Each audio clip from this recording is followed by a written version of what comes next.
Rural 35వ division నీలగిరి సంఘం నందు 38 లక్షలతో నూతన డ్రైనేజీ శంకుస్థాపనకు విచ్చేసిన నెల్లూరు రూరల్ ఎమ్మెల్యే కోటంరెడ్డి శ్రీధర్రెడ్డి చేతుల మీదుగా ప్రారంభించారు. కార్యక్రమంలో 38వ డివిజన్ నాయకులు కార్యకర్తలు పాల్గొని ఘనంగా శంకుస్థాపన చేశారు. అనంతరం ఎమ్మెల్యే కోటంరెడ్డి శ్రీధర్రెడ్డి మీడియాతో టీడీపీ ప్రభుత్వ హయాంలో రూరల్ నియోజకవర్గ అభివృద్ధి వైపు పరుగులు తీస్తుందన్నారు.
సంతోషం.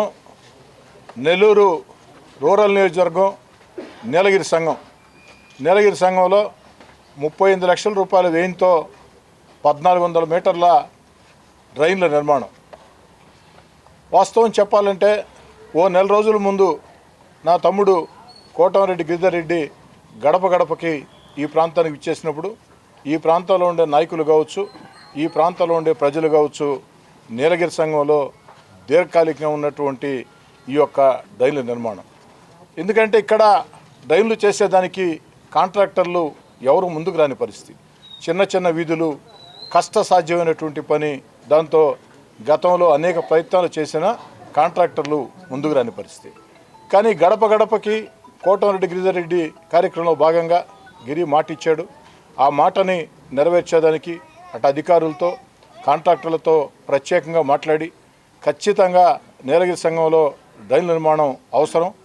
ఈ 35 లక్షల రూపాయలతో ఇక్కడ డ్రైన్లు చేపట్టినట్టయితే పలు అడ్డవీధులకి డ్రైన్లు వస్తాయి. మరో 9 లక్షలు కేటాయించినట్లయితే నీలగిరి సంఘంలో పూర్తి స్థాయిలో డ్రైన్ నిర్మాణం సమస్య లేకుండా పోతుంది, నిర్మాణం జరిగిపోతుంది. ఆ 9 లక్షలు కూడా కేటాయించమని కమిషనర్ గారిని అధికారులను కూడా కోరటం జరిగింది. త్వరలో కేటాయిస్తామని చెప్పారు. ఈ 35 లక్షల రూపాయలతో ఈ యొక్క డ్రైన్ నిర్మాణం వేగవంతంగా ప్రారంభించి అతి త్వరలోనే ప్రారంభోత్సవం చేసుకుంటామని తెలియచేసుకుంటూ, నా ఉద్దేశంలో ఒకటే, ఎక్కడైనా సరే అభివృద్ధి పనుల విషయంలో శంకుస్థాపన చేశామంటే ఏదో టెంకాయలు కొట్టామా, ఫోటోలు దించుకున్నామా, వెళ్ళామా అన్న ధోరణి ఉండకూడదు. ఖచ్చితంగా ఏదైతే పని పూర్తి కావాలా, నిర్దేశిత కాలం ప్రకారం పని పూర్తి కావాలా, ఆ ప్రకారం నెల్లూరు రూరల్ నియోజకవర్గంలో రోడ్లు కావచ్చు, డ్రైన్లు కావచ్చు, పైప్ లైన్లు కావచ్చు, కరెంటు సౌకర్యాలు కావచ్చు, తాగునీటి సమస్య కావచ్చు, ఈ యొక్క సమస్యల పరిష్కారం కోసం గత 7 నెలలుగా తెలుగుదేశం పార్టీ కూటమి అధికారంలోకి వచ్చిన తర్వాత యుద్ధ ప్రాతిపదికన అధికారుల సహాయ సహకారాలతో చేపడుతూ ఉన్నాం. రాబోయే రోజుల్లో మరిన్ని కార్యక్రమాలకు కూడా శ్రీకారం చుట్టబోతున్నాం. నెల్లూరు రూరల్ నియోజకవర్గం అభివృద్ధి కార్యక్రమాల విషయంలో రాష్ట్రానికి ఒక ఆదర్శం కావాలా అన్నది నా ఉద్దేశం. అదేవిధంగా గౌరవ ముఖ్యమంత్రి చంద్రబాబు నాయుడు గారి ఆకాంక్ష అభివృద్ధి కార్యక్రమాలు, అదేవిధంగా సంక్షేమ కార్యక్రమాలు, అమరావతి ఆంధ్రప్రదేశ్ గర్వించే రాజధాని, ఆంధ్రప్రదేశ్ జీవనాడి పోలవరం పూర్తి, మన బిడ్డలకు ఉద్యోగం వచ్చేదానికి విదేశాల నుంచి లక్షల కొద్దీ పెట్టుబడులు ఆకర్షించి పరిశ్రమలు స్థాపించడం, ఇవన్నీ ఆలోచనతో ఇంత పెద్ద వయసులో కూడా చంద్రబాబు నాయుడు గారు గత వైఎస్ఆర్ కాంగ్రెస్ పార్టీ ప్రభుత్వంలో పట్టాలు తప్పినా, గాడి తప్పినా రాష్ట్రాన్ని అన్ని రకాల కూడా ముందుకు తీసుకుపోయేదానికి రాష్ట్ర ప్రజలకి మేలు చేసేదానికి కృషి చేస్తూ ఉన్నారు. గత వైఎస్ఆర్ కాంగ్రెస్ పార్టీ ప్రభుత్వంలో ఆనాడు వైఎస్ఆర్ కాంగ్రెస్ పార్టీ అరాచక విధానాలతో, అస్తవ్యస్త విధానాలతో, అనాలోచిత విధానాలతో రాష్ట్రం ఆర్థికంగా దివాలా తీసింది. ఆర్థికంగా దివాలా తీసిన చంద్రబాబు నాయుడు గారు ఒక పక్క సంక్షేమం, అభివృద్ధి ఈ రెండు కూడా దృష్టి పెడుతూ మరో పక్క ఎన్నికల్లో ఇచ్చిన హామీల్ని ఒక్కొక్కటి నెరవేరుస్తూ వస్తున్నారు. అతి త్వరలో హామీలన్నీ కూడా ప్రారంభమవుతాయి. కొన్ని ఇప్పటికే ప్రారంభమని తెలియజేసుకుంటూ నీలగిరి సంఘం వాసులకు కూడా నేను మనవి చేసేది ఒకటే, అభివృద్ధి కార్యక్రమాల విషయంలో ఎక్కడా కూడా రాజకీయ జోక్యం లేకుండా, ఆ పార్టీ ఈ పార్టీ తేడా లేకుండా ఎన్నికలు అయిపోయినాయి. ఎన్నికల వేళ మాత్రమే పార్టీ అజెండాలు. ఎన్నికలు పూర్తయిన వేళ ఈ యొక్క సమయంలో ఎక్కడికక్కడ అభివృద్ధి కార్యక్రమాలు చేపట్టుకోవాల్సిన అవసరం ఉంది. నీలగిరి సంఘంతో మొట్టమొదటి నుంచి కూడా నీలగిరి సంఘం అరుంతిపాళెంతో నాకు ప్రత్యేకమైనటువంటి అనుబంధం ఉంది.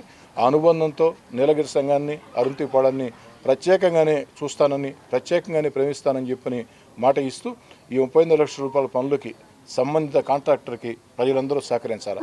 మళ్ళీ చెప్తున్నా, స్థానిక ప్రజలు ఆ కాంట్రాక్టర్కి సహకరించినట్లయితే, వ్యక్తిగత పంతాలకి భేదాలకి పోయినట్లయితే నీలగిరి సంఘంలో ఎప్పటికీ డ్రైన్ల నిర్మాణం ఇక సాధ్యం కాదు. దాన్ని దృష్టిలో ఉంచుకొని నీలగిరి సంఘం వాసులందరూ మన భవిష్యత్తు కోసం, మన బిడ్డల భవిష్యత్తు కోసం ఈరోజు ఈ డ్రైన్ల నిర్మాణానికి పూర్తి స్థాయిలో అధికారులకి, అటు కాంట్రాక్టర్కి సహకరించాలని చెప్పని కోరుతూ ఉన్నాను.